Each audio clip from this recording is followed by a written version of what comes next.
Isho മിശിഹായിക്കട്ടെ.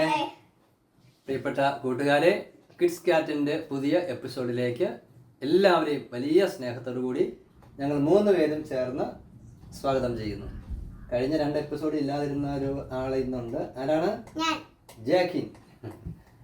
Okay, പ്രാർത്ഥിച്ചുകൊണ്ട് ആരംഭിക്കാം അല്ലേ? പാട്ട് പാടുന്നോ? 4 പാട്ട് പാടാം അല്ലേ? പരിശുദ്ധാത്മാവേ, ദൈവാത്മാവേ, സത്യാത്മാവേ, ജീവാത്മാവേ, എന്നുള്ളിൽ ദൈവരാജ്യം പണിയണമേ. എൻ ഹൃദയം ദൈവാലയമാക്കേണമേ.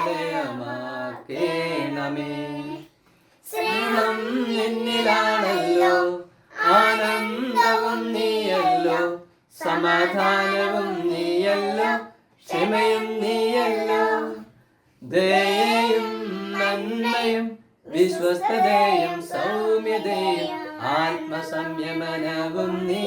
പരിശുദ്ധാത്മാവേ, വേഗം വരണേ, ശക്തി പകരണമേ. വേഗം വരണേ, ശക്തി പകരണമേ.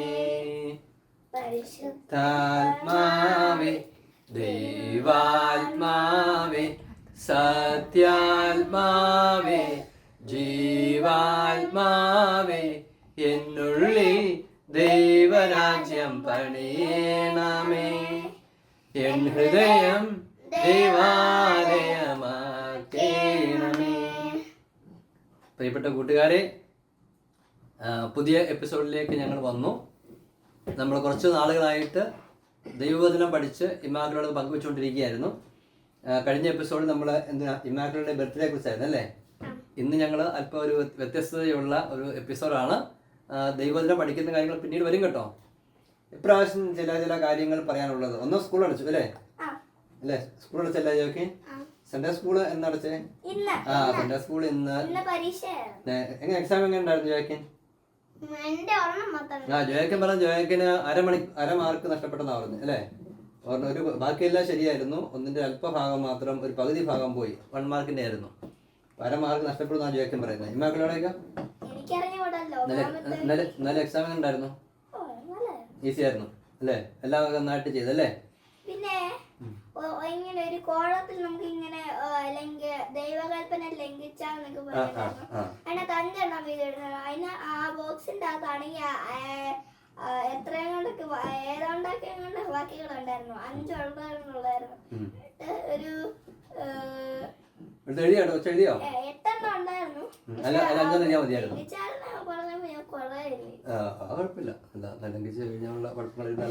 ഓക്കെ, അപ്പൊ ഈ ജോയാക്കിനെയും ഇമ്മാക്കുലയുടെയും കഴിഞ്ഞ ദിവസം ഒരു സമ്മാനം കിട്ടി. 2 പേരും കിട്ടി. കാണിച്ച സമ്മാനം എല്ലാം കൂട്ടുകാരെ കാണിച്ച് ഓട്ടെ. എന്തിനാ ഈ സമ്മാനം എന്ന് പറഞ്ഞേ?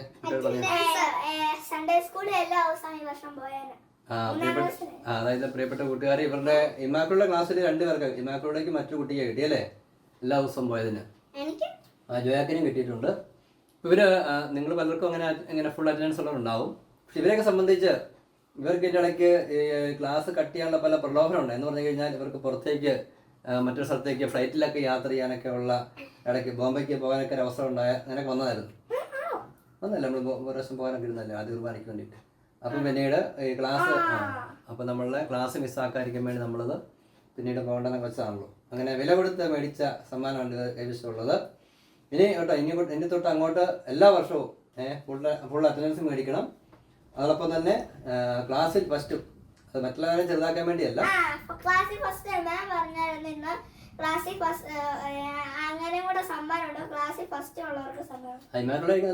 ഇമ്മാക്കുലയ്ക്കല്ലായിരുന്നോ കഴിഞ്ഞ എക്സാമിന്? കഴിഞ്ഞ എക്സാമിന് ഫുള്ളിൽ 70 ഇമ്മാക്കുലയ്ക്കായിരുന്നല്ലോ. ഓക്കെ, ഇനി കിട്ടാ. നിങ്ങൾ എടുത്ത് ഹോളിഡേയ്സ് എന്തൊക്കെയാണ് ചെയ്യാൻ ഉദ്ദേശിക്കുന്നത്? ഹോളിഡേയ്സിൽ കളിയുണ്ട് അല്ലേ? കാര്യമായിട്ട് കളി സ്റ്റാർട്ട് ചെയ്തു. എന്തൊക്കെയാ പ്രത്യേകിച്ച് കളി? ഇന്ന് പെയിന്റിംഗ് ആയിരുന്നു അല്ലേ? പിന്നെ എന്തൊക്കെയാ കളിയുള്ള? പെയിന്റിങ്, കളിയൊക്കെ ഉണ്ട്. അപ്പൊ ഇതിന്റെ കൂടുതൽ നമുക്ക് 2-3 കാര്യങ്ങൾ ടൈം ടേബിൾ ഉണ്ടാക്കി. അതായത് ഒരു ടൈം ടേബിൾ ഉണ്ടാക്കിയിട്ട് ഞങ്ങൾ പ്ലാൻ ചെയ്തേക്കാണ്. എന്താ വെച്ചാ എത്ര മണി തൊട്ടായിരുന്നു? രാവിലെ ഒരു ദിവസം 7 പ്രാവശ്യം പ്രാർത്ഥിക്കുക. ഒരു ദിവസം 7 പ്രാവശ്യം രാവിലെ എഴുന്നേക്കും പ്രാർത്ഥിക്കുക. പിന്നെ പരിശുദ്ധ കുർബാനയ്ക്ക് പോകും. അതുകൂടാതെ 10 മണിക്ക് പ്രാർത്ഥിക്കുക, 1 മണിക്ക് പ്രാർത്ഥിക്കുക, 3 മണിക്ക് പ്രാർത്ഥിക്കുക, 6 മണിക്ക് പ്രാർത്ഥിക്കുക, 8 മണിക്ക് പ്രാർത്ഥിക്കുക, പിന്നെ കിടക്കാൻ സമയത്തൊന്നുകൂടി പ്രാർത്ഥിക്കുക. ഒത്തിരി സമയത്തൊന്നും അല്ല, കുറച്ച് സമയം. അതായത് നമ്മൾ ആ ദിവസം മുഴുവനും പ്രാർത്ഥനയിലായിരിക്കാൻ വേണ്ടിയാണ്. 5 മിനിറ്റ് ഒക്കെ വെച്ച്. പിന്നെ ഇമ്മാക്കുലയുടെ പറഞ്ഞ കാര്യം, ഒരു ദിവസം 3 വചനം വെച്ച് നമുക്ക് പഠിക്കണം. നമ്മളിടയ്ക്ക് കാരണമേ നമ്മൾ ഇടയ്ക്ക് കുറച്ച് വചനം മിസ്സായി പോയില്ല, പഠിക്കുന്നതിൽ നമ്മൾ പുറകോട്ട് പോയില്ല. നമുക്ക് തിരക്കാണ്, അത് നമുക്ക് മെയിൻറ്റെയിൻ ചെയ്യണം. അപ്പോൾ ഒരു ദിവസം അപ്പം അങ്ങനെ ആയതുകൊണ്ട് ഈ ഒരു അവധിക്കാലം നമുക്ക് കളികൾ വേണം. അതോടൊപ്പം തന്നെ നമുക്ക് ഇതെല്ലാം നല്ല ആത്മീയമായ രീതിയിൽ പ്രാർത്ഥനയിലും ദൈവസ്നേഹത്തിലും വിശുദ്ധിയിലും ഒക്കെ വളരുന്ന ഒരു സമയം കൂടി ആയിട്ട് മാറണം. അപ്പോൾ കൂട്ടുകാർ ഞങ്ങളൊക്കെ പറഞ്ഞത് നിങ്ങൾക്കും അങ്ങനെയൊക്കെ കേട്ടോ, ഈ ഒരു അവധിക്കാലം കളിക്കാൻ വേണ്ടി ഉപയോഗിക്കണമൊപ്പം തന്നെ ഈശോയെക്കുറിച്ച് അറിയാനും പ്രാർത്ഥിക്കാനും ഒക്കെ കൂടി ഉപകരിക്കാൻ വേണ്ടിയിട്ട് ഒന്ന് ക്രമീകരിക്കാൻ നല്ലതായിരിക്കും എന്ന് പറയാൻ വേണ്ടി കൂടിയാണേ. അപ്പോൾ ഇമ്മാക്കുലയുടെയും ജോയക്കിൻ്റെ അവരുടെ വിശേഷങ്ങളുമായിട്ട് വന്നതാണ്. ഇനി അടുത്ത എപ്പിസോഡ് ഞങ്ങൾ പതിവ് പോലെ ഇമ്മാക്കുലയുടെ വചനങ്ങളൊക്കെ പങ്കുവെച്ചുകൊണ്ട്, ഇമ്മാക്കുല ഇപ്പോൾ 60-ലേറെ വചനം കാണാൻ പഠിച്ചിട്ടുണ്ട്. അപ്പോൾ അത് കൂടുതൽ മിക്കവാറും അടുത്തൊരു എപ്പിസോഡ് 50 വചനം ഒരുമിച്ച് പറയുമായിരിക്കും. എന്തോ ഒരു ബ്രദർ വന്നപ്പോ പറഞ്ഞില്ലായിരുന്നോ ഇങ്ങനെ രൂപതയെന്നോ കാഞ്ഞിരപ്പള്ളി രൂപതയെന്നോ ഇങ്ങനെ വചനം എഴുതാൻ, പക്ഷെ 3 പേർക്ക് അതിനകത്ത് തരാന്നിട്ട് ഇങ്ങനെ പറഞ്ഞു കൊടുത്തിട്ട് അത് കഴിഞ്ഞു സമയം കഴിഞ്ഞു തോന്നുന്നു. നമുക്ക് ഇനി അടുത്ത വർഷം ആയിരിക്കും അല്ലേ. എന്തായാലും നമുക്ക് സമയത്തിന്റെ പരിമിതി കൊണ്ട് പ്രാർത്ഥിച്ചുകൊണ്ട് അവസാനിപ്പിക്കാം അല്ലേ. ഓക്കെ, നമുക്ക് നമ്മുടെ കൂട്ടുകാർക്ക് കേട്ടോ, നമുക്ക് നമ്മളെ ഇതിൽ കേട്ടുകൊണ്ടിരിക്കുന്ന എല്ലാ കൂട്ടുകാരെയും കൂടെ സമർപ്പിച്ച് നമുക്ക് പ്രാർത്ഥിക്കാവേ. കണ്ണുടച്ച് പ്രാർത്ഥിക്കാവേ. കർത്താവായ ഈശോയെ, പ്രിയപ്പെട്ട കൂട്ടുകാരുമായി ഒരിക്കൽ കൂടി കണ്ടുമുട്ടുവാനും വിശേഷങ്ങളെ പങ്കുവയ്ക്കുവാനും ഇപ്രകാരമുള്ള കാര്യങ്ങളൊക്കെ ഷെയർ ചെയ്യുവാനൊക്കെ ഈശോയെ അങ്ങ് അനുഗ്രഹിച്ചുവല്ലോ. നന്ദി പറയുന്നു. ഇത് കേട്ടുകൊണ്ടിരിക്കുന്ന ഓരോ കുഞ്ഞുങ്ങളെയും ഓരോ കുടുംബങ്ങളെയും സമർത്ഥം അനുഗ്രഹിക്കണമേ. പ്രത്യേകിച്ച് ഈ അവധി കാലഘട്ടത്തിൽ കളികളിലും മറ്റുമൊക്കെ വ്യാപരിക്കുന്നത് പോലെ പ്രാർത്ഥനയിലും വിശുദ്ധ ഗ്രന്ഥ വായനയിലും ആത്മീയപരമായ കാര്യങ്ങളിലൊക്കെ കൂടുതലായിട്ട് മുഴുകുവാൻ ഈ കൂടുതൽ സമയം കിട്ടുമ്പോൾ ഈശോയെ കൂടുതൽ അറിയുന്നതിനുള്ള വഴികൾ തേടുവാൻ എല്ലാവരെയും സമർത്ഥം അനുഗ്രഹിക്കണമേ. പരിശുദ്ധ അമ്മയും പ്രത്യേകം സഹായിക്കണമേ.